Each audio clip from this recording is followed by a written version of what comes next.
The Iranian military has arrested a record-breaking number of Mossad agents across the country days after the ceasefire that appears to be largely holding. The arrest is one of its kind in the history of counterintelligence operations in Iran. It involved the nabbing of over 700 agents specifically accused of smuggling drones and explosives into the country.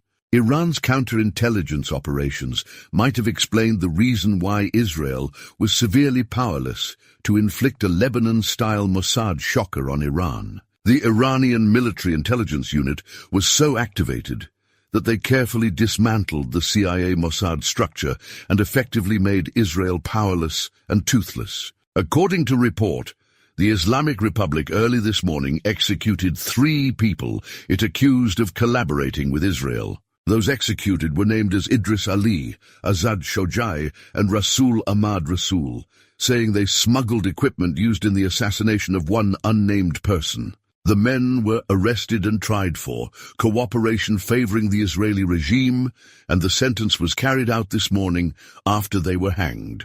Kindly take a moment to like and share this video to boost its visibility. The arrests spanned provinces like Kermanshah, Isfahan, Khuzestan, Fars, and Loristan, with significant operations in Tehran, where over 10,000 small drones were seized. In Alborz province, 2 agents were caught with explosives and electronic devices, while in Ray, near Tehran, authorities dismantled a clandestine drone bomb factory, confiscating 200 kilos of explosives, 23 drones, and suicide drone components. In Hamadan, 30 individuals were detained, and in Urmia, 3 alleged Mossad agents were executed for smuggling assassination equipment. These operations, led by the Islamic Revolutionary Guard Corps, IRGC, and Iran's Ministry of Information and National Security, also uncovered spike anti-tank guided missiles, micro-drones, and communication equipment,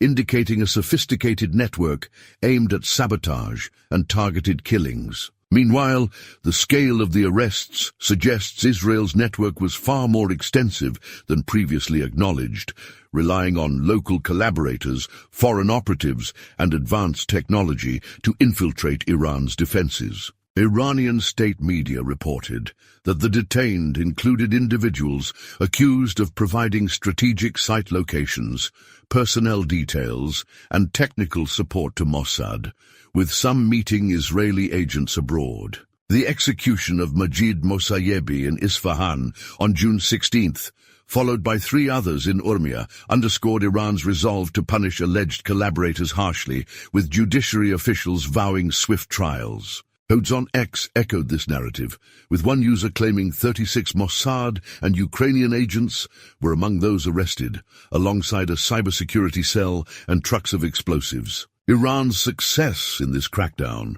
reflects its enhanced counterintelligence capabilities. The IRGC and Basiji paramilitary forces spearheaded operations, leveraging local intelligence and surveillance to identify Mossad networks. The seizure of over 1,000 drones, explosives, and anti-tank missiles suggests Iran had been tracking these networks for months, possibly tipped off by prior arrests or defections. By neutralizing these networks, Iran not only prevented further attacks, but also sent a message to Israel and its allies that its internal security apparatus remains robust. We concluded that dismantling the network inside Iran forced Netanyahu's hand toward a ceasefire. With no more operatives on the ground, he was left with only airstrikes, and those always triggered devastating retaliation from Iran. Israel will provoke, and it is the job of the United States, when in rare moments presidents do their job, to keep the foot on the brake. And this morning, Trump unusually chastised Israel in a post saying, "Do not drop that bomb." Well, actually, that's his job. It's pretty interesting. He did it this time. Yesterday was different. We'll see what happens tomorrow. Very closely aligned with the Islamic cause, obviously, and with Iran, and absolutely able to transfer nuclear weapons. North Korea is another case. And I think that's an important point, by the way, because we've been told that the be-all and end-all is Iran's enrichment of uranium.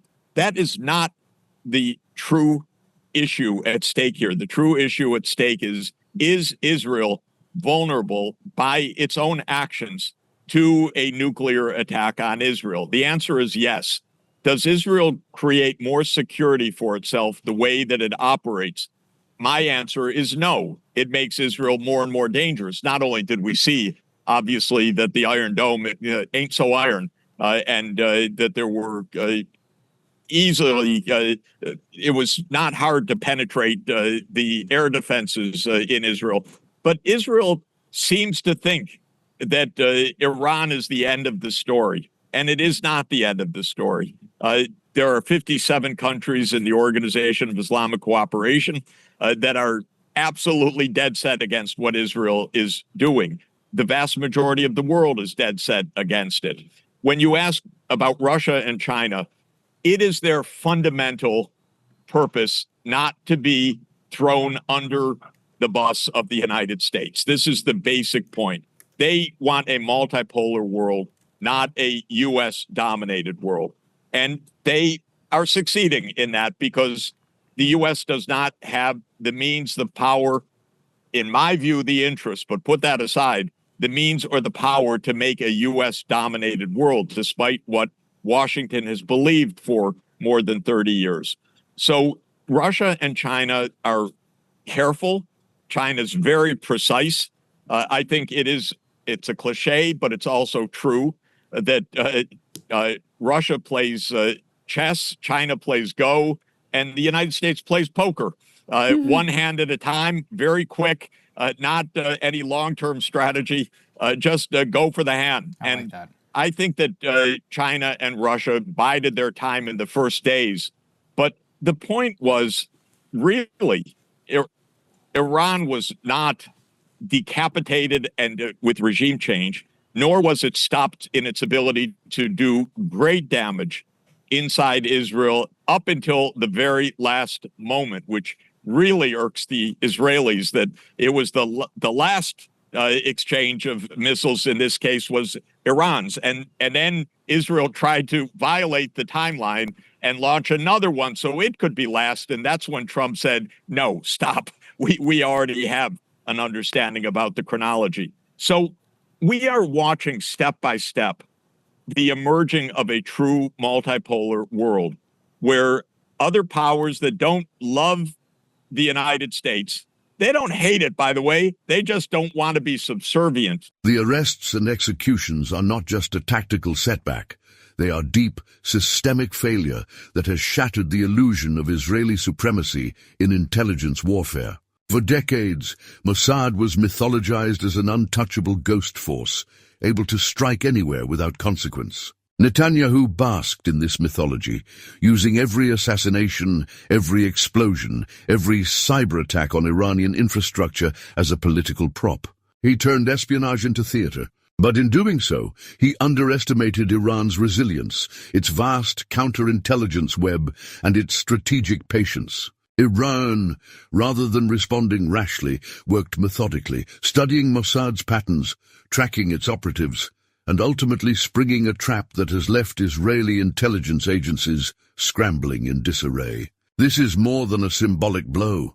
It's a crippling dent in Israel's intelligence network that will take years to rebuild, if it ever does. These were not just random informants. Many were highly embedded operatives who held sensitive access and were relied upon for real-time information about Iran's nuclear and military programs. Their capture exposes the weakness of Israel's human intelligence strategy and confirms that Iranian counterintelligence has matured into a formidable force. That alone should terrify Netanyahu's military establishment, which has grown complacent behind the myth of its own invincibility. And let's not forget the political ramifications. Netanyahu has staked his career on being tough on Iran, painting himself as the man who can keep Israeli citizens safe from what he calls the Iranian threat. But what has that approach yielded? A region more volatile than ever, Israeli embassies on alert across the globe, and now a wave of humiliating arrests inside Iran that show Netanyahu's hawkish approach has backfired spectacularly. His desperation to provoke war while ignoring the cost of escalation has not only destabilized the region, it's exposed Israel's fragility. There's a brutal irony to all this. Netanyahu believed he could manipulate the shadow war with Iran to distract from his corruption trials, internal dissent, and political instability at home. But as the bodies of captured spies return in silence, and as Iran turns the tables with confidence, it becomes clearer by the day. It is Netanyahu, not Tehran, who is losing this war. The so-called mastermind of Israeli security has turned out to be the architect of its most humiliating exposure. And in the world of espionage, exposure is defeat.